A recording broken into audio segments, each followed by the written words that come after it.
I saw a segment from a popular talk show recently in which the host, who is an atheist, brought up the concept of faith with his Christian guest, and he defined it like this. He said, faith is the purposeful suspension of critical thinking. And he went on throughout the interview to characterize matters of faith as having no evidence and even equating them with magic. And that segment got me to thinking, how would most Christians respond to a situation like that?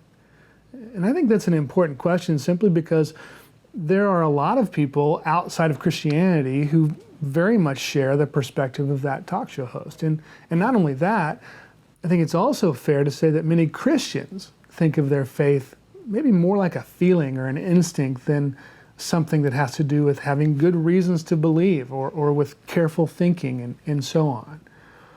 But frankly, I don't think that's an accurate perspective at all. In fact, I'd go so far as to say that a view of faith that includes suspending our critical thinking or that doesn't involve good reasons to believe is really a definition that runs the risk of being out of step with what we see in the Bible itself, as well as the experience of many, many Christians throughout history. Consider, for example, the Apostle Paul and the ways that he spoke to people about Jesus and the significance of what Jesus did. The book of Acts often describes Paul by saying that he reasoned with people.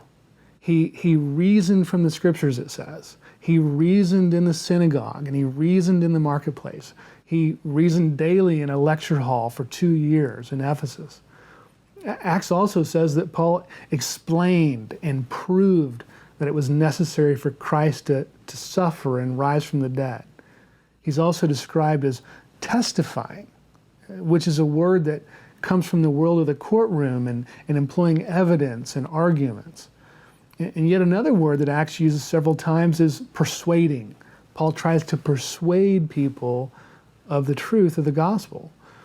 And we could add to these things other descriptions of Paul, conversing, expounding, and trying to convince people that his message was true.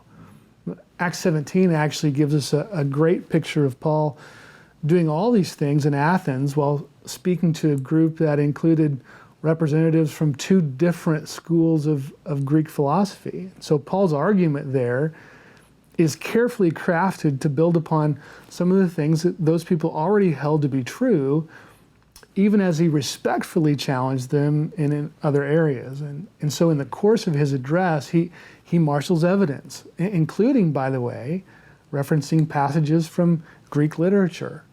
And then he appeals to the historical reality of Jesus' resurrection, an event to which there were many eyewitnesses, people who could verify and support that it actually took place. So Paul's not asking people to just blindly trust in Jesus in some pie-in-the-sky way. No, he's consistently presenting his messages as well-supported truth that's persuasive, truth that makes sense. In addition to the life of Paul and the many other places in the Bible that present faith as something that's actually well-grounded, we can point to any number of people throughout history who not only embrace that same view, but also, as a consequence, carefully work to help others understand the intellectual credibility of the Christian faith. And we could mention all kinds of names, people like Justin Martyr and Augustine and Anselm and Thomas Aquinas, on up through G.K. Chesterton and C.S. Lewis and Francis Schaeffer a few decades ago. And of course, there are many people carrying on that work to this day, including a world-class philosopher like Alvin Plantinga, to a more popular author like Tim Keller. And so the point of all this is simply to say that the Christian faith is not supposed to be a blind faith, not at all. It's a reasonable faith. There are good reasons to believe it, not in spite of the evidence, but because of it. And as followers of Christ, then, we'll certainly benefit personally from better understanding the reasons we have to believe.